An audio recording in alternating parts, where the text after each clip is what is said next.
Chandigarh, India, Le Corbusier, 1951. Chandigarh is the capital of two northern Indian states, Haryana and Punjab. Chandigarh is a planned city, necessarily designed after 1947 when India became free of British control and the region of Punjab was divided between India and Pakistan, leaving Indian Punjab without a capital.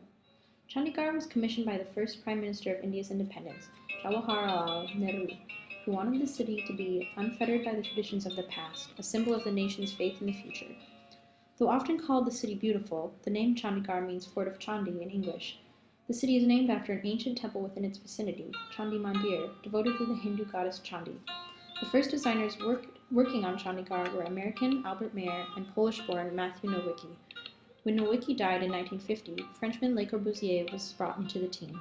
Generally, Le Corbusier is given full credit for the architecture and urban planning of the city. The original design for Chandigarh planned for a population of 150,000 and vaguely resembled American suburbia. When Le Corbusier joined the project, he kept to the basics of the proposed master plan: the capital, city center, university, industrial area, and linear parkland, as well as the unit of measurement based on a neighborhood, but he made many changes. The expected population was raised to 500,000, the arrangements of the street was made entirely geometric, and the city was divided into basically self-sufficient sectors linked by a hierarchy of circulatory road networks.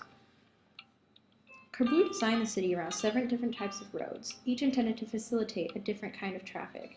V1 for fast roads connecting Chandigarh to other towns, V2 arterial roads, V3 fast vehicular roads, V4 meandering shopping streets, V5 sector circulation roads, V6 access roads to houses, and V7 footpaths and cycle tracks. While Corbu was working on the master plan, he visualized it as a living organism with the head as the capital complex, the heart as the city center, the lungs as the leisure valley and green spaces, the intellect as the cultural and educational institutions, the viscera as the industrial areas, and the circulatory system as the network of roads. The main network we see in plans of the city is created by the V3s, which are basically equivalent to highways.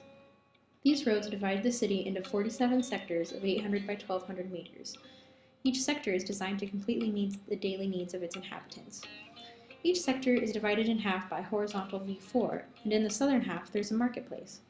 Corbu put them in the north-southern region so that those shopping in the late afternoon would not be exposed to the extreme rays of the sun. He also placed all the buildings on the same side of the street, making shopping trips both safer and more convenient for pedestrians and drivers alike. This level of detail represents the deep level of thought that Corbu put into making Chandigarh the ideal city. He truly saw this design experience as a chance to create his life's best work, as well as an opportunity to give the Indian people a better quality of life and a sense of hope for the future. Corbu wrote a summary of his work on the city, which he called Edict of Chandigarh. In this edict he wrote, "The city of Chandigarh is planned to human scale. It puts us in touch with the infinite cosmos and nature. It provides us with places and buildings for all human activities by which the citizens can live a full and harmonious life. Here the radiance of nature and heart are within our reach." An element that Corbu deemed essential to each sector was a green strip where all vehicular traffic was prohibited, to be used for recreation, relaxation, and reconnecting with nature. He also personally designed the buildings that he considered essential to the look and feel of the city. The Assembly Building, the Parliament, the Secretariat, the Governor's Palace, the Palace of Justice, the Monument of the Open Hand, and several elements of the landscape. The arguably most iconic building of the city is the Assembly Building. The basic shape of the building is a simple square, surrounding an open but roofed-over courtyard. What makes the building look unique are a large hyperbolic paraboloid, which contains the Assembly Chamber, and a pyramid, which holds the Council Chamber. Also, the concrete parasol in the entrance portico resembles a sacred cow's horns and faces southeast. Corbu believed that the process and politics of architecture could never be separated from the cultural context, and the Assembly Building was his salute to the beliefs Chandigarh was founded upon. Although some would consider the program of an assembly building unexciting, Corbu used it as an opportunity to use the play of spaces, form, and light that has redefined what a government building should look and function like all around the globe. Although it is correct that Le Corbusier deserves most of the credit for designing Chandigarh and its buildings, it is important to remember that he did not design the entire city alone. Some of the credit goes to Mayer and Nowicki, who came before him, and some goes to Maxwell Fry, Jane Beverly Drew, and Pierre Generet, who Corbu hired to design the residential buildings, among other things. Chandigarh has 4 basic types of residences: single-story houses, double-story houses, multi-story houses, and multi-story flat systems. Because Fry, Drew, and Jane also worked with Corbu on the master plan, the residential structures are still consistent with all the other elements of the city.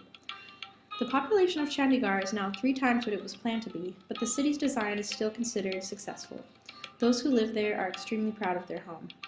Chandigarh has become the iconic planned city to urban planners all around the world because of its unique grid system, self-sufficient sectors, and the carefully planned network of roads that weaves it all together.